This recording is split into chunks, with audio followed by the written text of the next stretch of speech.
નમસ્કાર વિદ્યાર્થી મિત્રો, ધોરણ 12ના BA સબ્જેક્ટના આપણે રિવિઝનમાં પેપર પહેલાંના ડી સેક્શનમાં પહેલો પ્રશ્ન જોઈ લીધો. બીજો પ્રશ્ન છે ઉત્પાદન સંચાલનના કાર્ય જણાવો. અને ત્રીજો પ્રશ્ન જે છે પહેલો 36મો અને 37મો એક જ પાઠના છે, અને 38મો પ્રશ્ન જે છે એ તમારા સિદ્ધાંતોવાળો પાઠ જે છે એનો છે. આધુનિક વિચારધારાઓ વિશે ટૂંક નોંધ રાખો. બરાબર. પહેલો ઉત્પાદન સંચાલનનો અર્થ આપી તેના કાર્યો. તો જેમ આપણે કાલે માર્કેટિંગનું જોયું એ જ રીતે ટૂંકમાં ઉત્પાદન સંચાલનનું જોશું. ઉત્પાદન સંચાલન એટલે ઉત્પાદનનું આયોજન કરવાની, કાર્યક્રમ નક્કી કરવાની, ઉત્પાદન કઈ રીતે થશે એનું કાર્યક્રમ નક્કી કરવાની, એ બધી પ્રક્રિયાઓ વચ્ચે સંકલન સાધવાની, ઉત્પાદન કઈ રીતે થશે એની દોરવણી આપવાની, અને થાય છે બરોબર ને એના ઉપર અંકુશ રાખવાની પ્રક્રિયા.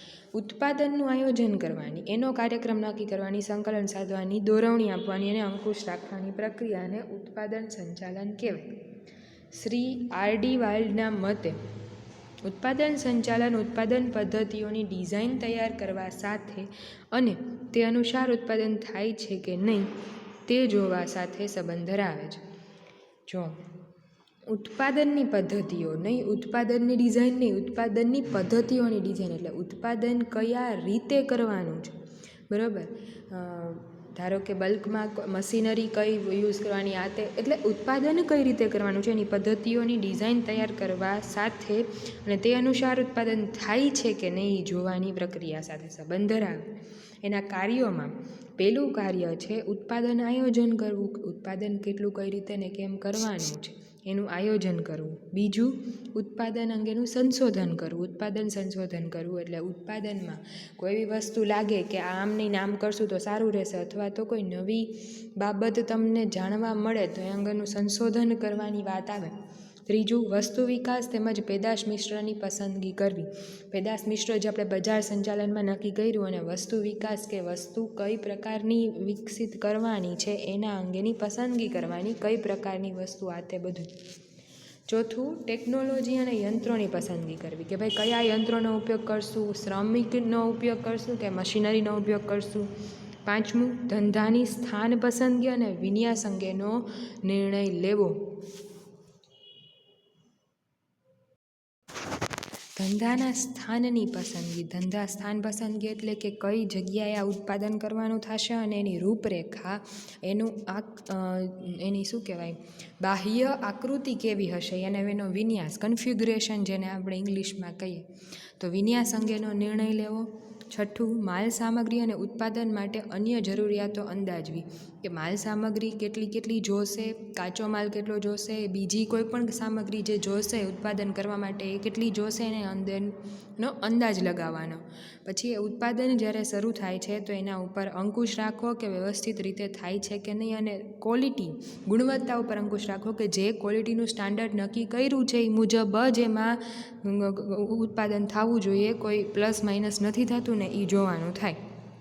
નવમું ખર્ચ કે પડતર અંકુશ તથા ઉત્પાદકતાની જાળવણી અને વૃદ્ધિ થાય તેવા કાર્યો કરવા. ખર્ચ કે પડતર અંકુશ કે જે તમે ઉત્પાદન કરો છો એમાં ઓછામાં ઓછો બગાડ થાય અને મેક્સિમમ યુઝ થાય એટલે પડતર ઉપર અંકુશ આવશે. પ્લસમાં ઉત્પાદકતાની જાળવણી એટલે કે આજે તમારી કેપેસિટી 10 ટન, કોઈ પણ મશીનરીની કેપેસિટી કે કોઈ પણ શ્રમિકની કેપેસિટી આપણે વિચારીએ કે ભાઈ 10 કિલો વસ્તુ ઉત્પાદિત કરવાની છે તો એની જાળવણી થાય. આજે માઇનોર ફેરફાર આવે તો ઠીક છે, વધવી જોઈએ 11 કે 12 કિલો થવી જોઈએ, પણ 8 કિલો કે 9 કિલો એની ઉત્પાદકતા ન થાય એ જોવાનું કામ એની. ટૂંકમાં ઉત્પાદકતાની જાળવણી થાય. કોઈ પણ ઉત્પાદકતા એટલે શું કે ઉત્પાદન કરવાની જે ઉત્પાદિત થાય છે એ પ્રક્રિયાને ઉત્પાદકતા આપણે કહીએ. તો ઉત્પાદિત થયેલી વસ્તુ વ્યવસ્થિત રીતે એની જાળવણી થાય, એ જે રીતે થતી હોય એ જ રીતમાં થાય. પછી ક્વોન્ટિટી વાઇઝ કયો ક્વોલિટી વાઇઝ કયો એમાં કોઈ ફેરફાર ન આવે અને એમાં વૃદ્ધિ થાય તેવા કાર્યો કરવા.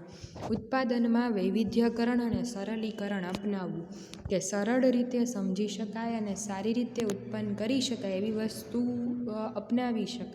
અપનાવવાની, એવી રીત અપનાવવાની.